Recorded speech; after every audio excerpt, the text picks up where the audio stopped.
Bonjour, vous regardez Jean-François sur Fabiola Voyance. Voici vos prévisions pour le mois de juillet. Il n'y a que le chapeau de paille qui maille. J'espère que vous allez bien. Bon alors attendez-vous à un mois de juillet, cher ami Bélier, pas forcément terrible parce qu'il y a des planètes qui vont évoluer en Cancer et l'angle entre le Bélier et le Cancer, c'est un angle de 90 degrés et cet angle de 90 degrés, on appelle ça un carré et le carré provoque des tensions, surtout alors comme c'est en Cancer, ce sont des tensions en famille, entre amis par rapport à tout ce qui a trait, se rattache à la maison.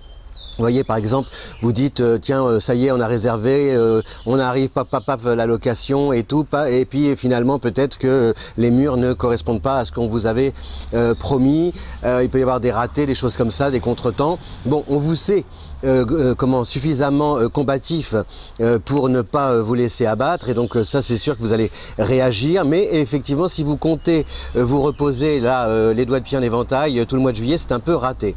Donc les planètes elles défilent comme ceci. On a d'abord jusqu'au 24 on a le soleil en Cancer, donc c'est à dire que par exemple le soleil en Cancer par rapport au Bélier, le soleil c'est l'ego, la prise de conscience, l'éveil. Eh bien vous allez avoir des idées, puis il y a des gens autour de vous, vos proches qui vont s'y opposer, ou alors on va commenter vos décisions, vos actions, vos amours aussi peut-être. Donc tout ça, ça crée un peu des tensions intérieures. Et puis aussi, par exemple, vous savez, admettons s'il y a des retrouvailles avec la famille, on redevient toujours l'enfant, le petit enfant, obéissant avec le sens du devoir. Donc vous allez avoir l'impression de vouloir bien faire et puis ce ne sera jamais assez bien. Donc tout ça c'est un petit peu contrariant pour vous, bien que en général ou apparemment vous ne laissiez rien paraître. Mais ça c'est très Bélier, c'est-à-dire que ça glisse. Le Bélier c'est quelqu'un qui ressemble un peu à une vigie, vous voyez, qui est aux aguets par rapport à tout ce qui se passe à l'extérieur. Il mise sur l'extérieur justement pour ne pas effectuer un voyage à l'intérieur de lui-même parce que ça remet trop de choses en question. Donc c'est pour ça qu'il privilégie l'action, le Bélier, que vous privilégiez l'action à la réflexion. Mais il n'empêche que les émotions sont là et si jamais à un moment donné la coupe déborde au niveau affectif, ça risque quand même de vous remuer intérieurement. Donc le soleil en Cancer jusqu'au 24, après il passe en Lion, donc vous allez retrouver comme ça la pêche de l'énergie, vouloir penser à vous. Vous avez Mercure qui est en Lion jusqu'au 19, donc jusqu'au 19 c'est pareil, ça va bien, c'est plutôt pas mal. Et justement comme Mercure est aussi rétrograde à partir du 8, c'est-à-dire que Mercure fait une machine arrière, ça amène justement, là vous êtes obligé un petit peu, non pas de réfléchir, mais d'analyser, de tirer un bilan de ce que vous avez fait jusqu'ici, par rapport au partenariat, au contrat que vous avez signé, au projet, pardon, le chapeau va s'envoler, excusez-moi, c'est très mal poli, les projets sur lesquels vous avez misé, etc., sur lesquels vous vous êtes engagé. Je regarde mes petites fiches et peut-être préparer la rentrée, savoir comment justement vous voulez orienter ces activités qui sont là, que vous avez peut-être lancées depuis le début de l'année. Donc c'est un peu ça. Et en même temps aussi avec le désir de prendre le pouvoir, en tout cas de pouvoir bénéficier de quelque chose que vous estimez vous être dû, voilà, légitimement. C'est-à-dire j'ai agi, j'ai bossé, j'ai semé, j'ai doublé mes efforts. Maintenant il est temps de passer à la caisse. C'est un peu ça au niveau professionnel. On a Vénus qui est en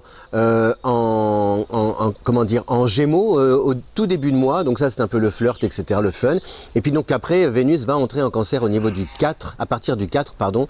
Et donc là c'est pareil au niveau affectif, sentimental, avec votre chérie par exemple, vous vous dites tiens, on va en profiter pour essayer de renouer avec la complicité, se rapprocher, faire des choses ensemble si on n'avait pas eu le temps de se voir, se réconcilier peut-être.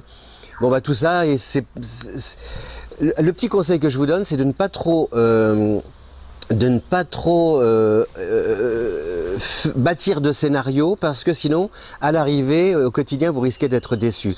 Donc comme vous êtes quelqu'un plutôt habitué à vivre, à profiter de l'instant présent, continuez sur votre lancée, carpe diem, adaptez-vous à la situation telle qu'elle se présente et puis vous avisez, parce que sinon c'est pareil, il peut y avoir aussi votre conjoint qui s'est éloigné parce que vous n'avez pas les vacances en même temps, ou alors il y a une histoire de distance et puis vous attendez des nouvelles, ça ne vient pas, vous pensez que vous attendez son retour qui ne vient pas non plus. Donc tout ça c'est un petit peu, voilà, il y a des retards, des petits contretemps. qui sont gênants quand on les accumule, quoi. Voilà, s'il n'y en avait qu'un, ça se passerait bien, mais bon, au bout d'un moment, ça commence un peu à être un peu épuisant. Donc voilà, voilà, surtout, ne vous investissez pas trop à fond, hein. Ne soyez pas le bélier qu'on connaît qui s'occupe des vacances, qui prend tout en charge, qui organise les journées, parce qu'il y aura toujours des mécontents et au bout d'un moment, ces mécontents, eh bien, ils finissent par vous atteindre. Vous savez, c'est comme quand on est au spectacle, on est sur scène, il y a 899 personnes qui vous applaudissent, il y en a une qui n'applaudit pas, on ne sait pas pourquoi. Eh bien, quand le rideau se ferme, la seule image que l'on retient, c'est celle de cette personne, les bras croisés, et qui n'applaudit pas et qui fait la tête. Voilà, c'est comme ça, l'humain est fait comme ça. C'est d'ailleurs pour ça que sur les réseaux sociaux, bon nombre d'entre vous, eh bien, se retrouvent heurtés par les commentaires et les critiques, etc. Mais bon, que voulez-vous? Moi, je m'expose.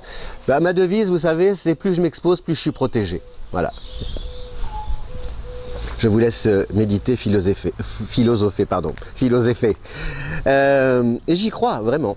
Voilà, cher Bélier. Donc, et puis alors, donc, on a des planètes rétrogrades, Jupiter rétrograde, Saturne rétrograde. Donc, c'est vraiment un mois de juillet.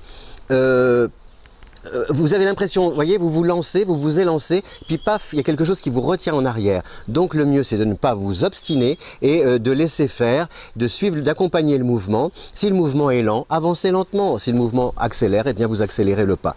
Voilà, cher Bélier, je vous souhaite un bon mois de juillet, de bonnes vacances, bronzez bien, bronzez beau, bronzez pas trop chaud quand même, protégez votre peau et à bientôt. Ciao. Si vous aimez cette vidéo, n'oubliez pas de la partager sur les réseaux sociaux et de commenter si le cœur vous en dit.